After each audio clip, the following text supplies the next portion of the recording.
What's up, Tech Nation? Alright, so today's topic is this microphone. I spent a little over $20. That's it. This is the microphone I use on the show. I love this microphone. It's a wireless lapel. It clips on to your shirt and it charges USB-C. There's a transmitter plugs into your camera.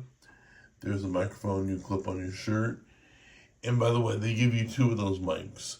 So you can do interviews. You can have guests on your show. It's super easy. It sounds super good. So let me show you what it sounds like. Okay, so now we are on the lavalier that I'm trying to show you the difference between this and the last mic I used. I really like this. So let's check out the shotgun next.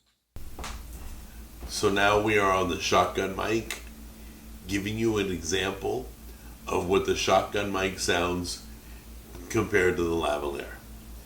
Okay, so if you like what you heard and saw, I have put a link down below to the exact microphone that I bought. Once again, you get two of those mics to clip on, which makes it even better.